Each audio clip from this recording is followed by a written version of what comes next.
everybody.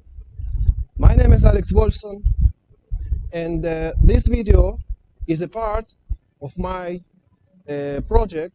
I call it Between Circus and Science.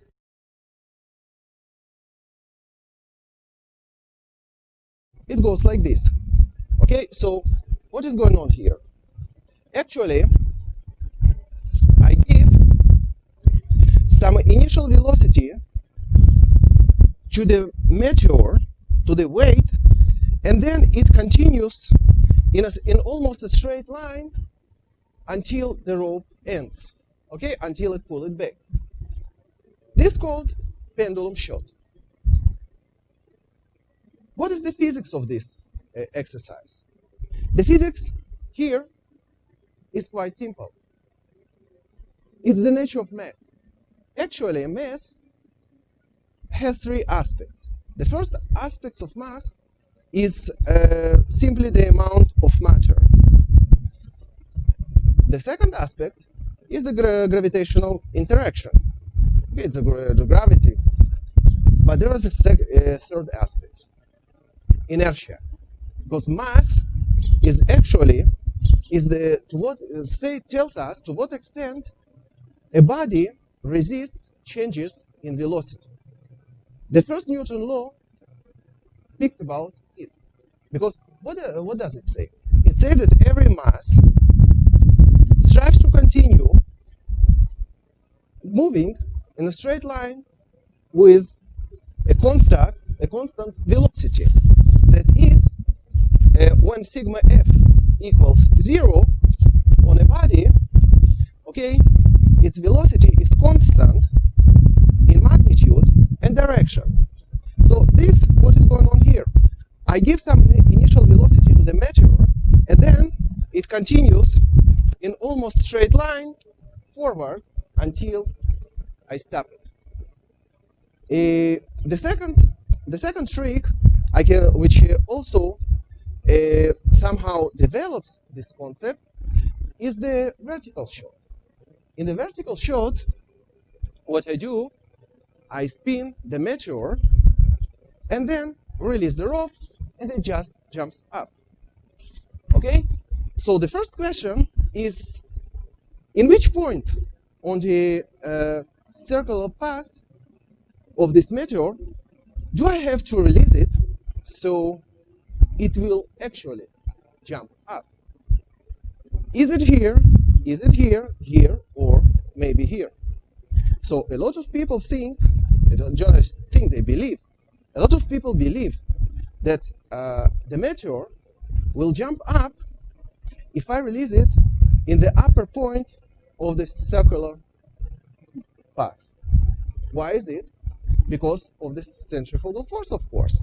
Okay, so a lot of people believe that when we spin an object, it is actually pulled out in the radial direction. Okay, so this is it. That is to say, along of the radius out of the circle by the centrifugal force. So if I believe this, I have to release the meteor here in the upper point, and the centrifugal force, which actually does not know that I release this rope, will just bounce this way up. So let us see if this actually happens. I'm spinning now the meteor, and I release it in the upper point. It doesn't jump up. Maybe it's about the direction of spin. Let us spin in this direction. I release it. It doesn't jump up. It continues moving, actually, in the tangent to the circle direction. Okay, it's according to the first Newton law, because it has every second of motion, at every moment of motion, the velocity of the meteor is tangent to the path. So here in the upper point, the radius goes down, and the tangent is perpendicular to the radius, so the velocity is parallel to the ground. And what this meteor does, it continues with this velocity. However, so this It's not however. This means that there is actually no centrifugal force in our world. Okay, there's no centrifugal force. Centrifugal force is some mathematical model which can help or not help in solving problems, in simplifying them, but it is not a real force.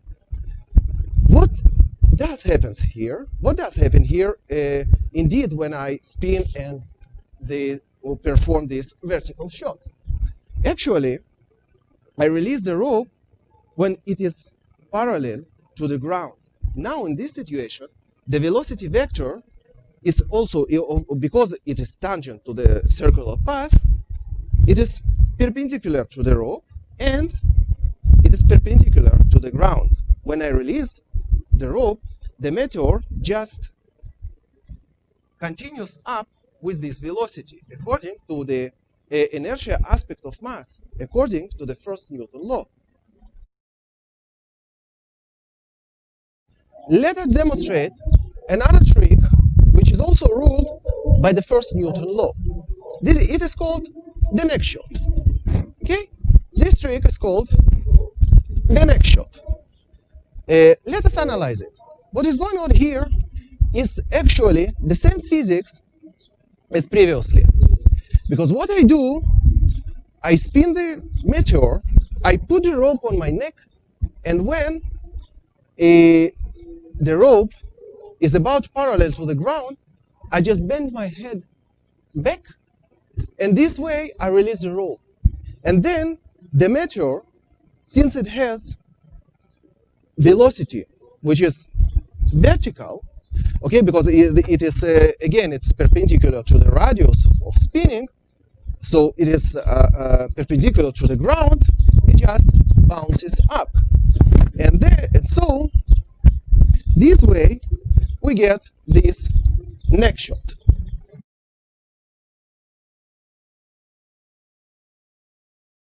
Let us now speak about the forces acting on a rotating object. Okay, so to understand this, we have first of all understand what force is. So what is its nature? So let us look first of all, how do we accelerate? How can we accelerate this nature? Okay, so to do so, first of all, I keep it in a rest. Then I quickly move my hand aside, let's say to the left. As you can see, the meteor strives to stay on its place at rest due to the first Newton law. Okay, the mass strives to continue with a constant speed. In this case, the speed is 0. But due to the force applied to it, it starts moving. What is this force? Well, when this meteor is at rest, the sum of forces which act only in the y-axis, which are the tension and the mg, is 0. So this meteor is at rest. However, when I pull this rope aside, there is also a component of force, a component of this tension on the x-axis, which is, let's say, t cosinus alpha. Okay, there's an angle between the rope and the x-axis, so the force of tension has a component t cosinus alpha on the x-axis. Due to this component, this meteor starts accelerating. Okay, so force can be defined as something that changes the velocity of a body. Okay, force causes changes in a body's velocity.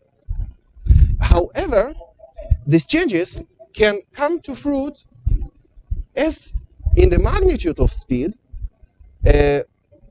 also as well as in changing its direction. Okay, so when I spin an object, the direction of speed is changed at every moment. Okay, because again, due to the first Newton law, this weight has a velocity vector tangent to the circular path and perpendicular to the radius. Okay, here, here, here, and here. Some force changes the direction of this velocity and makes this meteor to spin.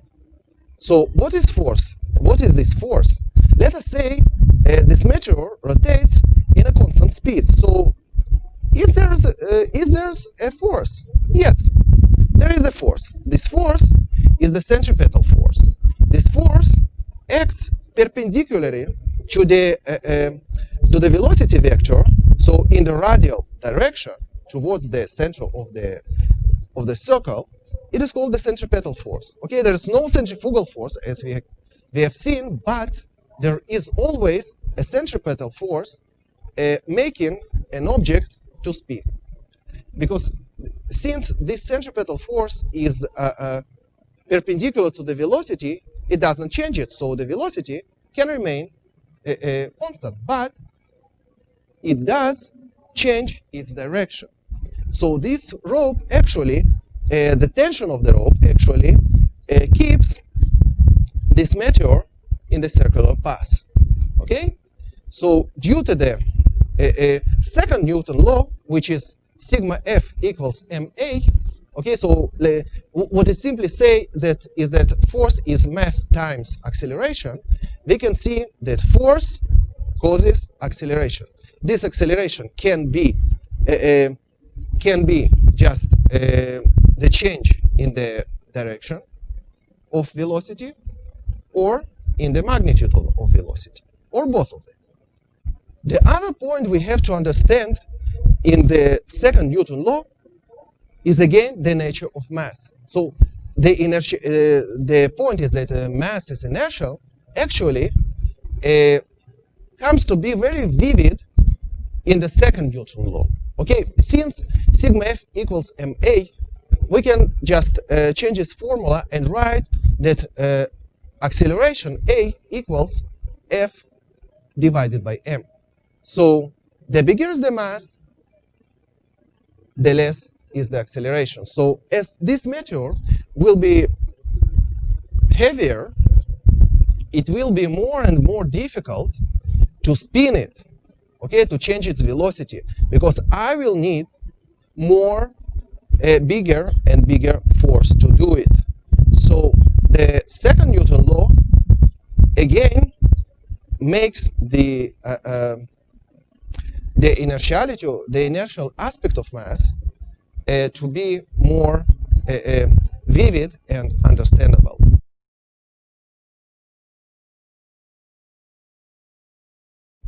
There are actually two kinds of velocities which can be defined here. One velocity is the regular line velocity. So it's the velocity which tells us how many meters per second this meteor does or passes at every moment.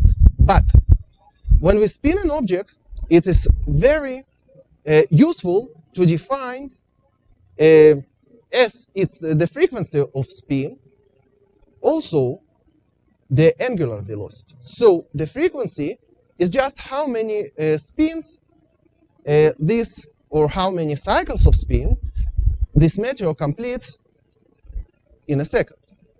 The angular velocity tells us which angle the rope completes every second. So when I spin it slowly, as you can see, the rope completes some angle in a second. Let's say something about well, I don't know. Let's say 180 degrees. Okay, it was here, and after a second, it is here. I don't know how is accurate this, but let's say, okay. But then when I spin it faster and faster, okay, this rope makes much bigger angles in a second.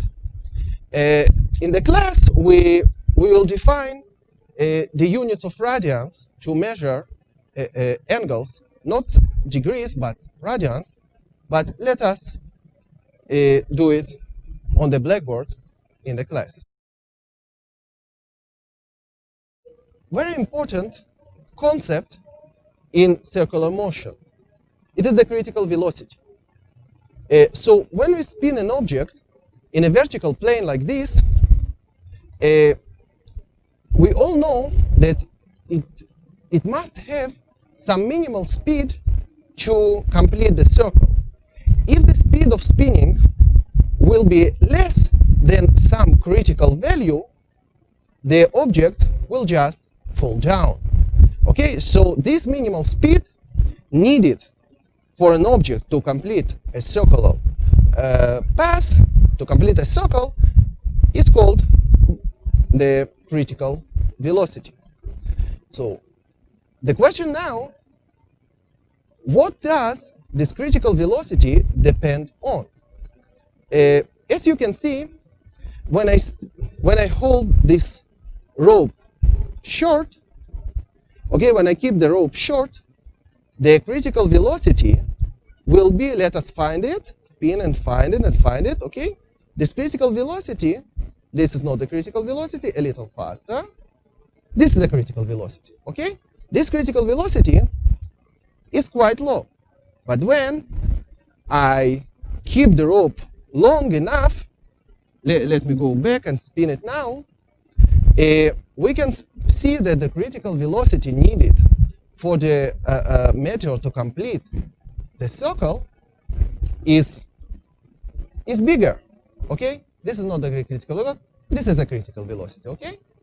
It's bigger than the critical velocity for the short rope. So the critical velocity definitely depends on the radius of spin.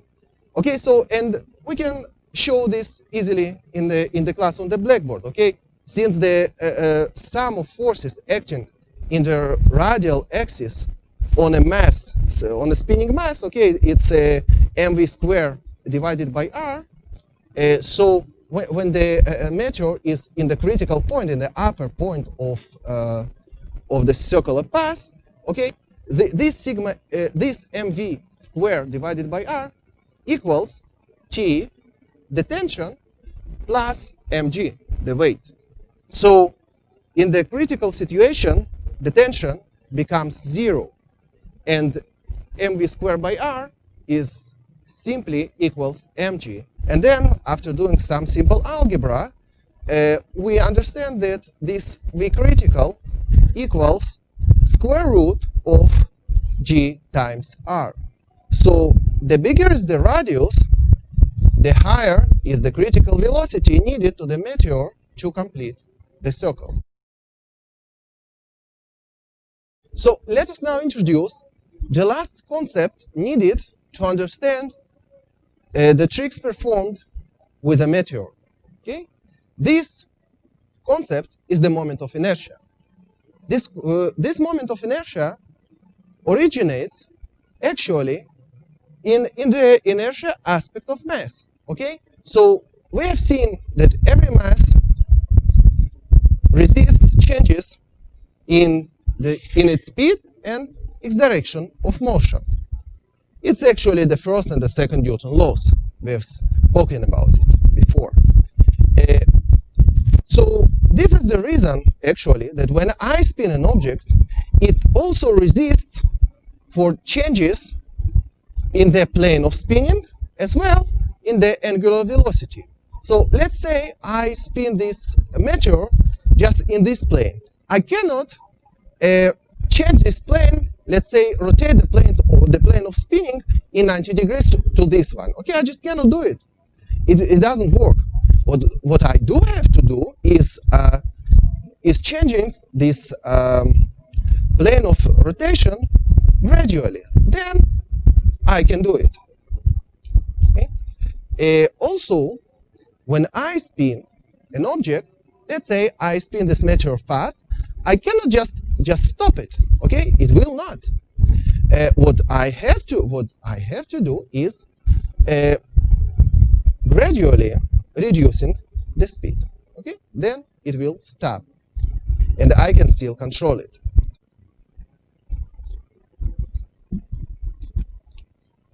So, so the moment of inertia of a point mass rotated on a almost massless rope is defined as the mass m times the r, so the radius of spinning square.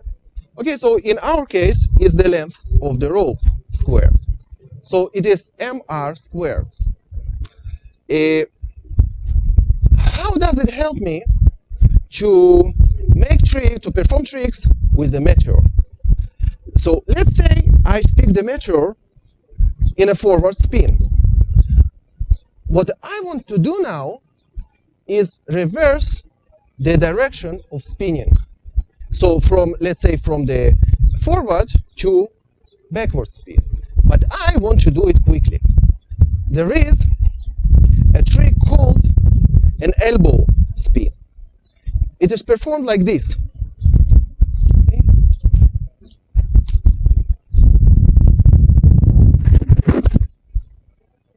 What if I want to change the direction of spin quickly with no gradual passes?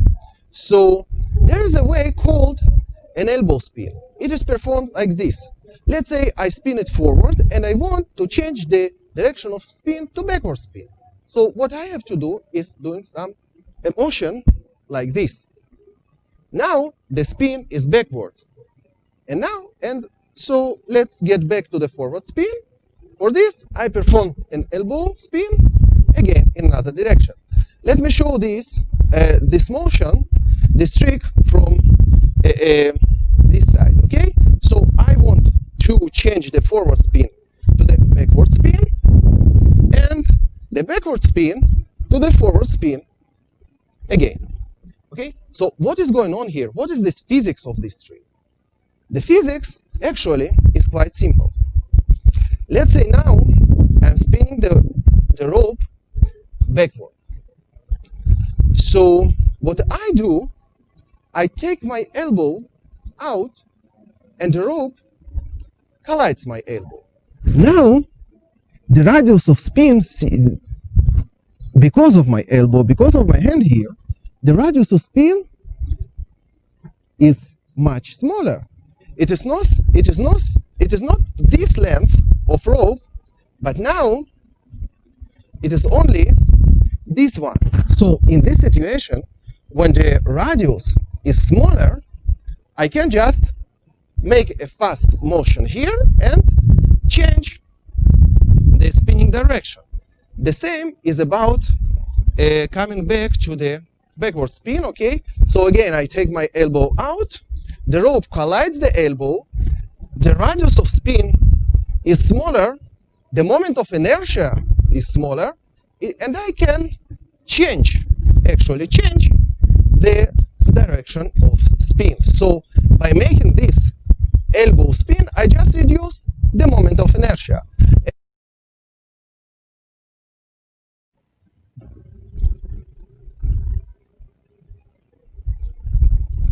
Now, let us apply these three concepts we learned about the meteor. Okay, we learned what mass is, about the inertiality of mass. We learned what force is, and we learned what the moment of inertia is. So let us apply these concepts in understanding some a little more advanced tricks performed with a meteor. The first one of them, I even don't remember its name, but let's say it's some forward shot of the meteor. It's performed like this. I spin it backward, under my hand, catch it, and throw it forward. Okay? It's a forward. It's actually double forward shot. Forward one shot and second long shot. So what is going on here? What is the physics of this trick? The physics is based on these three concepts we learned. Okay, so first of all, I spin the meteor in a constant velocity backwards. Then I bring the meteor to pass over my back from my left shoulder to my right hand. Okay, When the meteor is here, it has the tangent velocity forward. Here, I release the rope, my anchor hand releases the rope, and the meteor flies forwards thanks to the first Newton law, thanks to the inertiality of mass. The mass has its speed and it continues forward. It is stopped only by the tension of the rope. Okay, forward, stopped, it comes back. Okay, its velocity changed. Here, the rope applies force T to the mass, so it changes its velocity.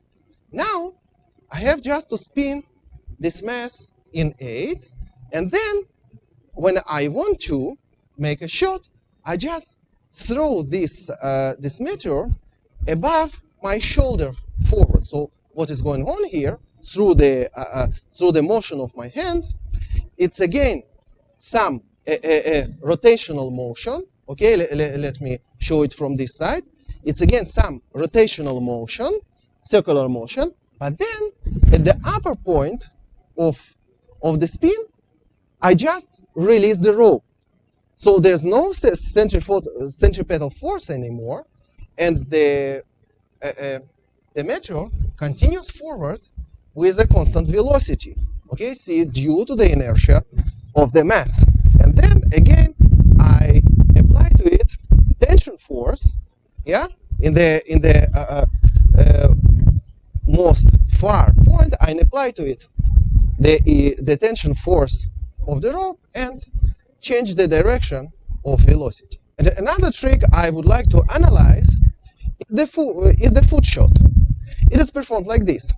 We spin the meteor over the leg, we spin it, and then we catch it with a second foot and throw it forward. So let us now understand what is going on on this foot shot from the viewpoint of physics. Well, I spin the meteor in a constant velocity forward in the vertical plane. Then here I just change a little the axis of spin. It's not something dramatic, but the real drama comes when the meteor is found in the down area, just here. Here, the rope collides my foot. So this results, again, in reducing the radius of rotation. So from this one to this one. This reduces dramatically the moment of inertia. So the speed of spinning can be just changed from forward to this one. Okay, now when the meteor is about here, I just release the rope, and the rotation changes to just linear motion. Okay, so the mass continues forward due to the law, this first Newton law, due to the inertia aspect of mass, and then when it is far enough, actually the length of the rope ends. The rope applies the tension force to the mass, which changes its velocity from forward to backward. And this way, I get this meteor back. So, thank you for watching. This was the physics of the meteor. Keep practicing, keep going to circus, keep studying physics. 3 of these are fun. We'll see you in the next videos. Thank you.